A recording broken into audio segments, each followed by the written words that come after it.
베드로전서 4장 7절에서 11절 말씀까지입니다.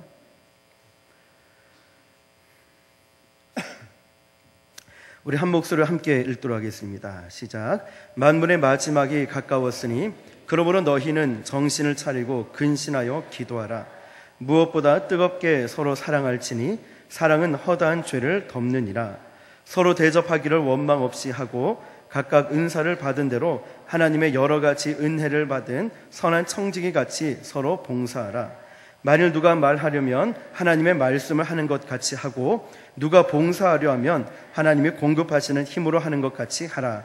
이는 범사에 예수 그리스도로 말미암아 하나님이 영광을 받으시게 하려 함이니 그에게 영광과 권능이 세세에 무궁하도록 있느니라. 아멘. 할렐루야. 우리 한번 앞뒤 좌우를 보며 인사합시다. 마지막을 잘 준비합시다.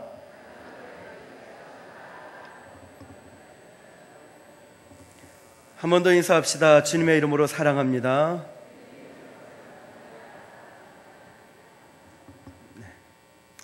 오늘은 그날이 오기 전에 라는 제목으로 하나님 말씀 증거하겠습니다. 오늘 우리가 읽은 성경 본문은 이렇게 시작합니다. 만물의 마지막이 가까웠으니. 이것은 예수 그리스도의 재림을 말하고 있습니다. 예수 그리스도께서 다시 오신다는 그 사실, 물론 그 사실도 중요합니다. 그러나 예수님을 믿고 있는 저와 여러분들에게 있어서 우리의 삶의 결산의 날이 될 것입니다. 그리고 마지막 승리의 날이 될 것입니다. 우리는 이상적인 교회를 말할 때 초대교회를 이야기합니다. 초대교회의 생명력, 그리고 초대교회 교인들이 가졌던 그 놀라운 삶의 생명력, 생동하는 힘, 과연 그 초대교회에서 나온 그 힘들은 어디에서부터 나온 것일까? 그것은 바로 주님의 재림에 대한 기대 때문이었습니다. 우리는 이런 얘기를 초대교회 문서를 통하여서 많이 찾아볼 수 있습니다. 초대교회 그리스도인들은 폭풍이나 번개가 치면은 주여 언제 오십니까? 라고 말했습니다. 교인들은 만날 때마다 이런 인사를 주고받았다고 합니다. 마라나타. 무슨 뜻인지 아시죠? 주께서 곧 다시 오십니다. 이것이 바로 초대교회 성도들에게 있어서, 그리고 그들의 삶에 있어서 마지막 날을 향한 긴박감을 갖게 했고, 그리고 오늘날을 살아가고 있는 저와 여러분들도 하나님 앞에 책임감 있고 능력 있고, 그리고 우리의 삶을 드릴 수 있고 헌신할 수 있는 삶을 살아가게 만들었다는 것입니다. 우리가 이처럼 초대교회 성도들이 마지막 때 마라나타 주님 곧 오십니다 라고 인사를 나누었던 것처럼 마지막을 기억하고 마지막을 생각하며 살아갔던 것이 바로 초대교회 성도들의 삶의 능력이었다는 것입니다. 만물의 마지막이 가까이 오는 그날, 우리는 그날을 결산의 날이라고 하고 또 승리의 날이기도 하고 심판의 날이기도 합니다. 오늘이라는 삶의 순간을 우리는 구체적으로 어떻게 살아가야 하겠습니까? 오늘 우리가 신앙생활하고 순복음 안락 교회에 와서 예배를 드리고 신앙생활하고 있는 저와 여러분들이 신앙생활과 우리의 인생을 과연 어떻게 살아가야 하겠습니까? 이 질문 앞에 베드로는 오늘 성경 본문을 통해서 이렇게 말하고 있습니다.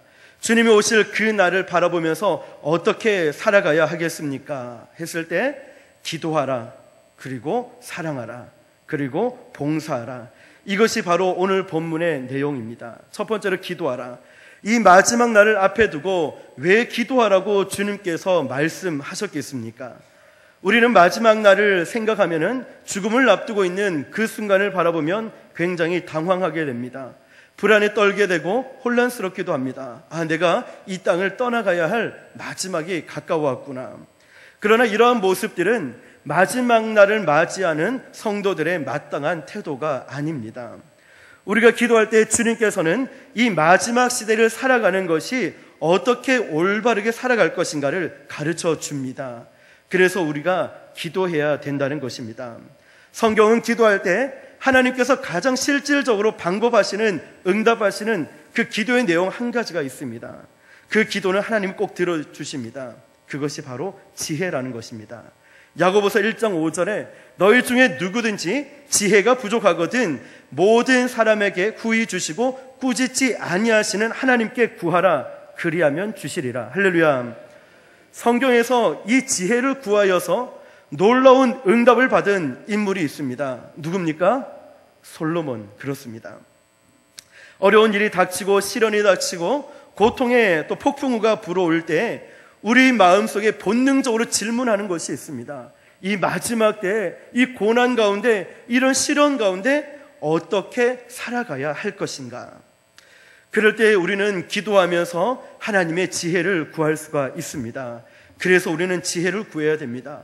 하나님, 이 마지막 때라고 하는 이 어두운 시대, 저런 환경을 보십시오. 이런 사회를 보십시오. 이 나라와 세계를 바라볼 때 도대체 어떻게 살아가란 말입니까? 이렇게 한탄만 하고 있는 것이 아니라 그럴 때마다 기도하면서 하나님의 지혜를 구할 수 있기를 예수님의 이름으로 축복합니다. 또 왜 기도를 해야겠습니까? 거룩해지기 위해서입니다.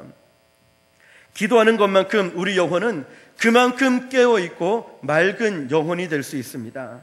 우리가 기도하고 있을 때, 또 우리가 기도의 삶의 그 자리에 들어갔을 때 우리의 영혼은 깨어있게 되고 맑은 영혼으로 변화되어 갈 수가 있습니다. 그래서 예수님은 제자들에게 얼마나 강조했습니까? 시험에 들지 않게 깨어 기도하라. 오늘 본문에서도 우리의 기도의 자세를 주님은 이렇게 가르치고 계십니다. 만물의 마지막이 가까웠으니 그러므로 너희는 정신을 차리고. 기도라는 것은 정신을 안 차리고 그냥 소리만 막 지른다고 되는 것이 아닙니다.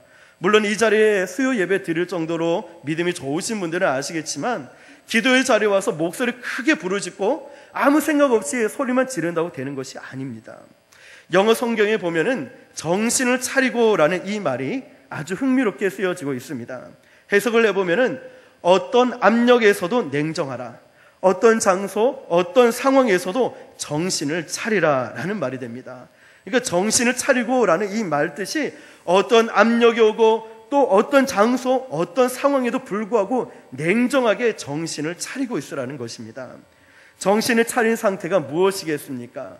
한 성서학자는 이렇게 정의하고 있습니다. 정신을 차린 상태, 무엇이 가장 중요한가, 무엇이 중요하지 않은가를 분별할 수 있는 상태이다. 즉 우선순위를 말하는 것입니다. 사랑하는 성도 여러분, 위기가 다가오고 어려움이 다가올 때 우리는 당황하면서 어떤 일을 먼저 해야 될지를 모릅니다. 점점 더 바빠져 가는, 빠르게만 생활하고 있는 이 현대 생활 속에서 이것은 커다란 문제입니다. 내가 뭐를 해야 될지 모르는 거예요. 누구를 찾아야 될지 모르고 무슨 일을 먼저 해야 될지 모르고 있다는 겁니다. 내가 무엇을 먼저 해야 될 것인가? 지금 당장 바쁘다고 해서 그 일이 가장 중요한 일이 될 것인가? 아니면 긴급하다고 해서 그 일이 가장 중요한 일이 될 것인가? 우리는 이것을 기도할 때 주님께서 그것을 가르쳐 주십니다.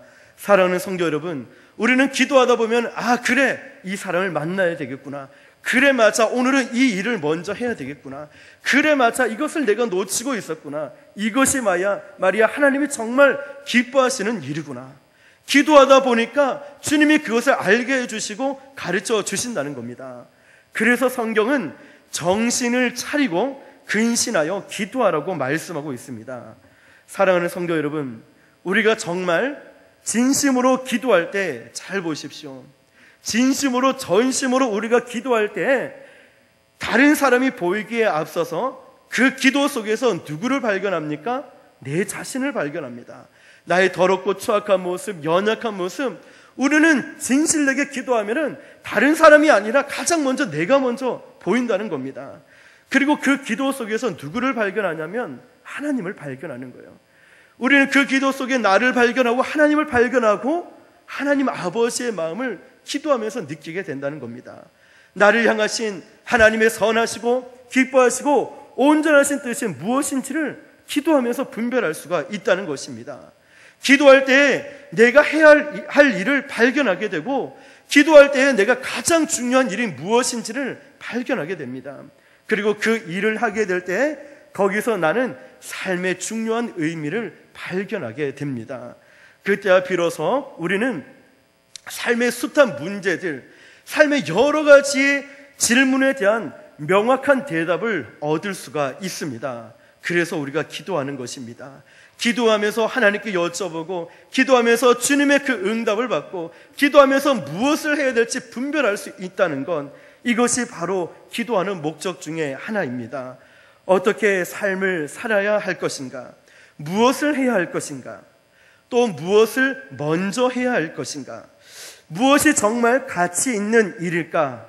나는 그 일을 과연 할 수 있을까? 그리고 마지막에 내 인생의 모습은 어떻게 될 것인가? 이 모든 것의 대답이 기도 속에 있습니다. 그래서 성경은 이렇게 말합니다. 만물의 마지막에 가까웠으니 그러므로 너희는 정신을 차리고 근신하여 기도하라. 할렐루야. 종교개혁자 마틴 루터는 이렇게 말했습니다. 나는 너무 바쁘다. 그래서 나는 더 기도해야만 하겠다. 왜 기도하지 않으십니까? 바빠서요. 그렇다면 기도하십시오. 두 번째로 사랑하라. 오늘 본문에서는 두 번째 명령을 전달합니다. 8절을 보면 사랑하라. 이렇게 말씀하고 있습니다. 무엇보다도 뜨겁게 서로 사랑할지니. 성경은 마지막 때를 살아가는 삶의 자세에 있어서 가장 중요한 우선순위에 사랑하라라는 명령을 제시하고 있습니다. 그런데 말씀을 보니까 어떻게 사랑하라고 말씀을 하고 있습니까? 뜨겁게 사랑하라. 뜨겁게 사랑하라. 이것이 얼마나 중요하겠습니까? 사랑하는 성도 여러분, 여러분이 어떠한 상황과 어떠한 관계를 이웃들과 성도들과 맺고 있든지 간에 오늘 이 시간에 사랑하기로 작정하시길 축복합니다. 내 주변에 있는 모든 사람들을 사랑하기로 결심하시고 또 섬기기로 결심하시길 축복합니다. 그리고 뜨겁게 사랑하시기로 다시 한 번 더 결심하시기를 축복합니다. 우리 한번 앞뒤 좌우를 보면서 이렇게 합시다. 사랑하기로 결심했습니다. 당신을 사랑하기로 결심했습니다. 한 번 더 인사합시다. 제가 먼저 섬기기로 결심했습니다.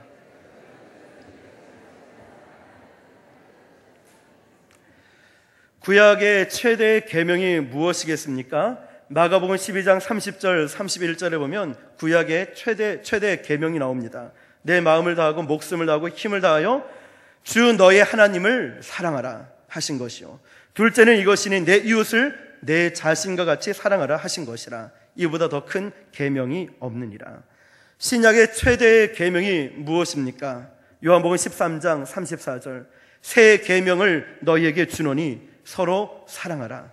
내가 너희를 사랑한 것 같이 너희도 서로 사랑하라. 아멘. 구약의 최대의 계명 사랑하라. 신약의 최대의 계명 사랑하라. 주님이 사랑하신 것처럼 사랑하라는 것입니다. 내 이웃을 내 몸과 같이 사랑하라는 것입니다. 그럼 어떻게 사는 것이 구체적으로 사랑하는 삶이 되겠습니까? 여러분, 아무리 사랑한다는 말을 해도 삶이 따라오지 않는다면, 말뿐이라면 그게 신뢰가 되겠습니까? 성경에서는 그 사랑을 추상적인 언어로 사용하지 않습니다. 그냥 두루뭉실하게 이렇게 사랑해라, 그냥 이렇게 대충대충 사랑해라, 흉내만 내라, 말만 그렇게 해라, 그렇게 기록하지 않습니다. 오늘 본문에 보면 어떻게 사랑해야 될지 구체적으로 대답을 보여줍니다. 세 가지를 강조하고 있는데요. 서로 사랑할지니 사랑은 허다한 죄를 덮느니라. 서로 대접하기를 원망 없이 하라. 각각 은사를 받은 대로 선한 청지기 같이 서로 봉사하라.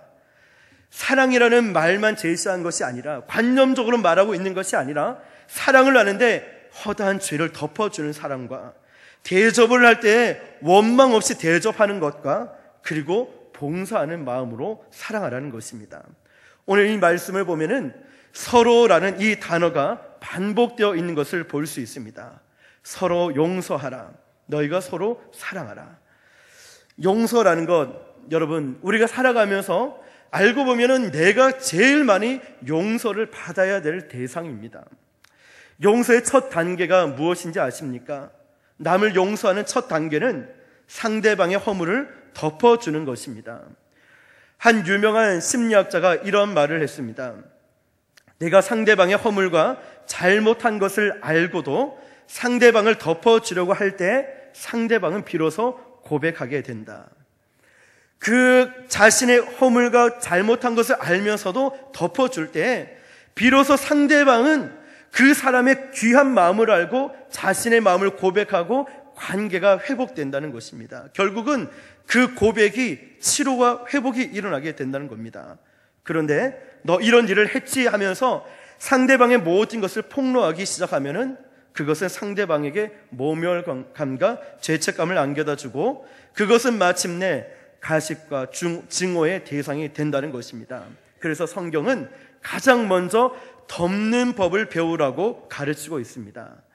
우리가 이 마지막 때를 살아가는 그리스도인들의 삶의 지혜로서 성경은 이렇게 다시 말하고 있습니다. 서로 사랑하라. 남의 허물을 덮어주면서 살아가는 삶을 배우라고 강조합니다. 두 번째로 사랑의 실천에 있어서 오늘 본문이 강조하고 있는 것은 서로 대접하기를 원망 없이 하라고 말하고 있습니다. 여러분, 신약 성경에서 황금률이 무엇인지 아십니까? 마태복음 7장 12절에 이렇게 기록합니다. 그러므로 무엇이든지 남에게 대접을 받고자 하는 대로 너희도 남을 대접하라. 이것이 율법이요 선지자 아니랴. 우리가 남을 대접을 하면서도 억지로 하게 되면은 아시죠? 상대방이 그것을 더 잘 알고 있습니다. 대접을 받고 나서도 야 정말 치사하다 이렇게 해주고 결국 이것 때문에 나한테 해줬느냐, 결국 원망을 듣게 된다는 것입니다. 오늘 본문도 너희가 대접하되 원망을 듣지 않도록 대접하라고 합니다. 무슨 말입니까? 원망을 듣지 않게 자진해서 기뻐하는 마음, 즐거워하는 마음으로 그들을 대접하라는 것입니다. 내 이름을 드러내는 것이 아니라 그저 사랑하는 그 마음 가지고 섬기라는 것입니다. 히브리서 13장 1절 2절에도 형제 사랑하기를 계속하고 손님 대접하기를 잊지 말라. 이로써 부지 중에 천사들을 대접한 이들이 있었느니라. 아브라함은 지나가는 나그네를 대접하다가 하나님의 천사를 대접했습니다. 예수님은 마지막 최후의 심판 때에 이렇게 물으실 것입니다. 너희들은 내가 나그네 되었을 때에 나를 대접했느냐?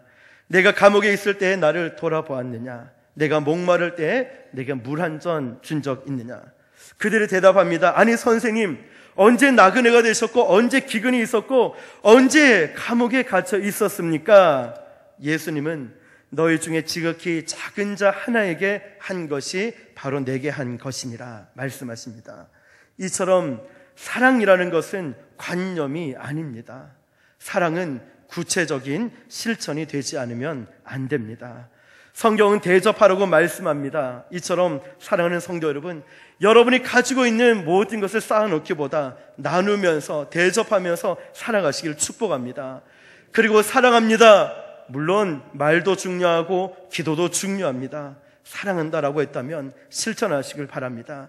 구체적으로 사랑하는 것이 어떠한 사랑인지 하나님 아버지의 마음을 갖고 뜨겁게 사랑할 수 있기를 예수님의 이름으로 축복합니다. 마지막 세 번째입니다. 서로 봉사하라. 어떻게 봉사하겠습니까? 그것은 오늘 말씀 보면 각각 은사를 받은 대로 봉사하는 것입니다. 오늘 10절 말씀에도 하나님의 여러 가지 은혜를 맡은 선한 청지기 같이라는 말씀이 나옵니다. 청지기라는 것은 자기 것이 하나도 없습니다. 주인의 것을 맡아서 관리하는 것이 청지기입니다. 우리가 다 청지기라는 것입니다.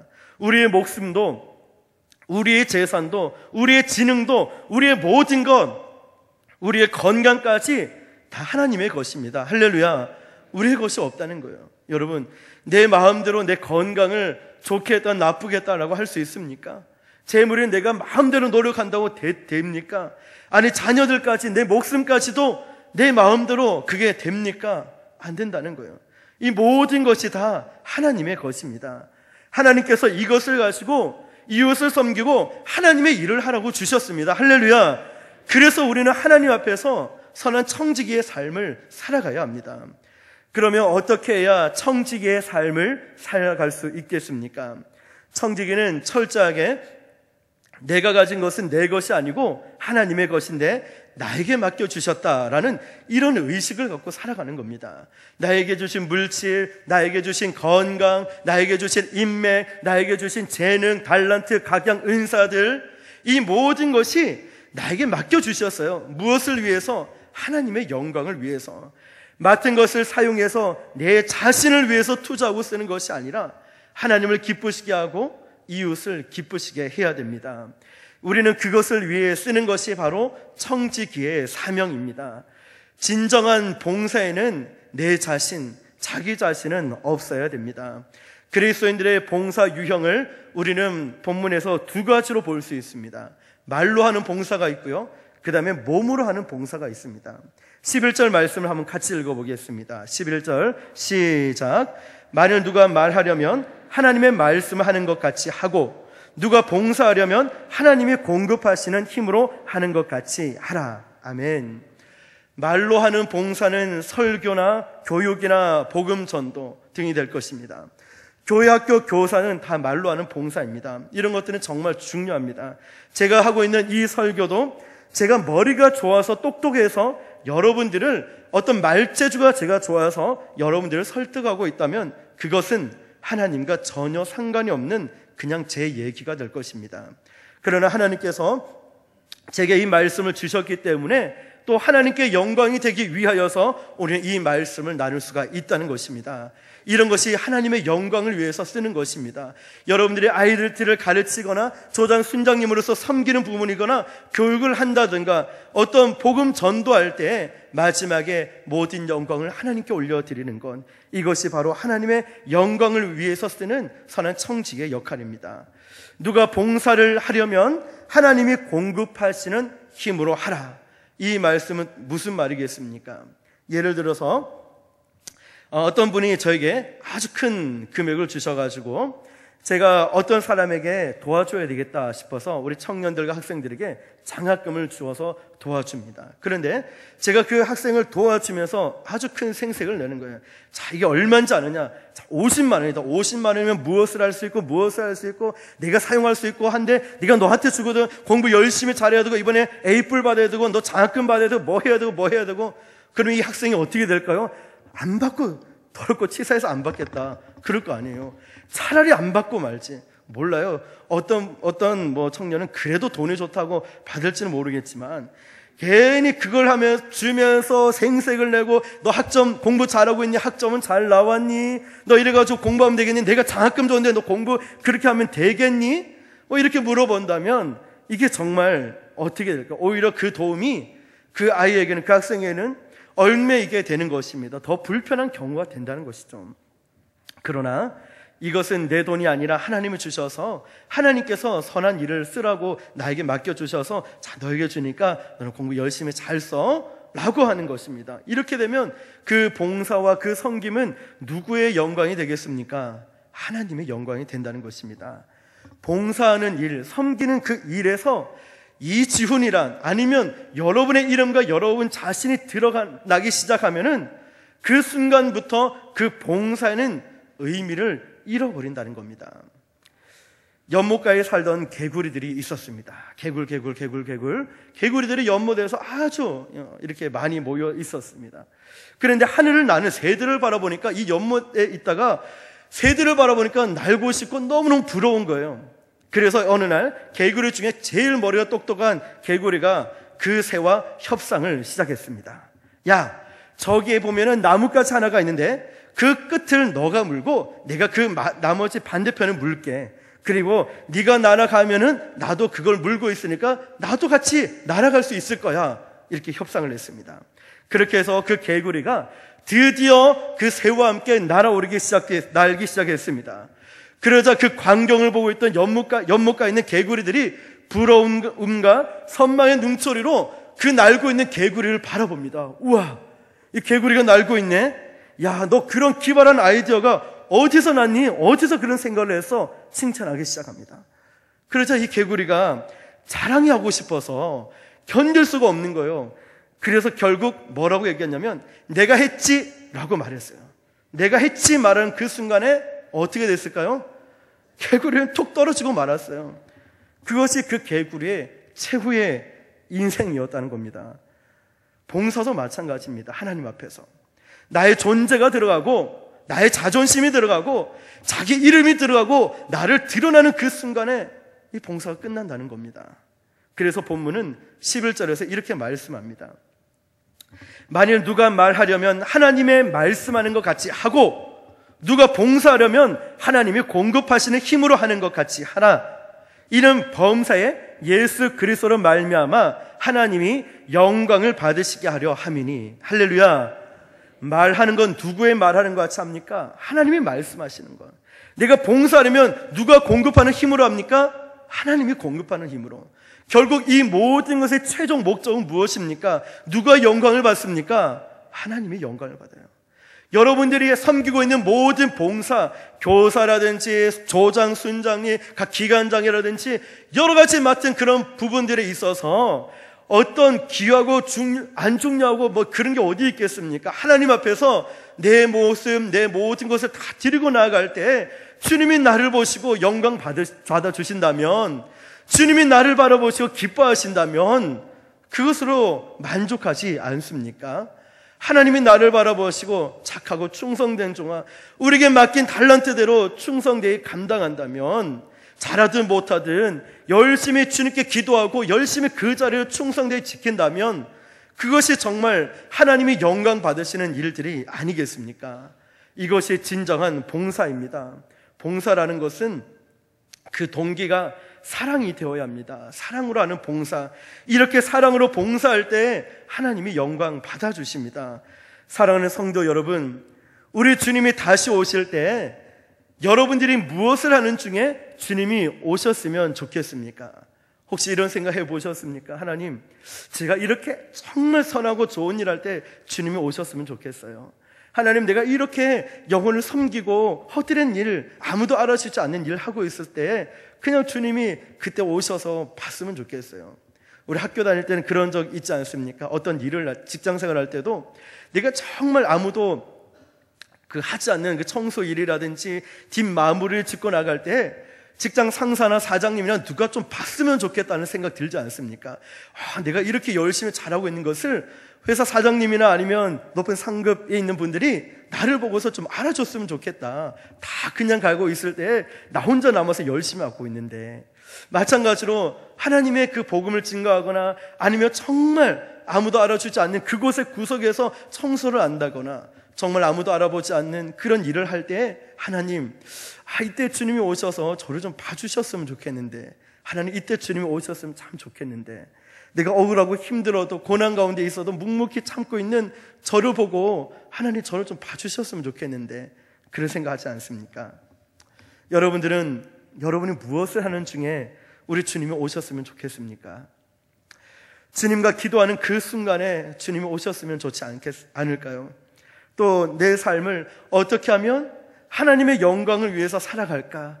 정말 그 문제를 앞두고 복음을 어떻게 증거할까? 그렇게 간절한 마음으로 밤을 새워서 아니면 새벽이든 저녁이든 와서 그렇게 진지하게 기도하고 있는 모습 가운데, 사랑하는 아들아, 사랑하는 딸아, 그 기도할 때 주님이 오시면 얼마나 좋겠습니까? 한 걸음 더 나아가서 우리가 억울하고 힘들고 고난이 올 때 그래도 주님이 뜨겁게 사랑하라고 말씀하고 서로 사랑하라고 말씀하셨으니까, 우리들이 그런 사람들 어떻게 나에게 한다 할지라도 그 사람을 품어주고 사랑하고 있을 때 그때 주님이 오시면 얼마나 좋을까요? 우리는 주님을 본받은 제자들입니다.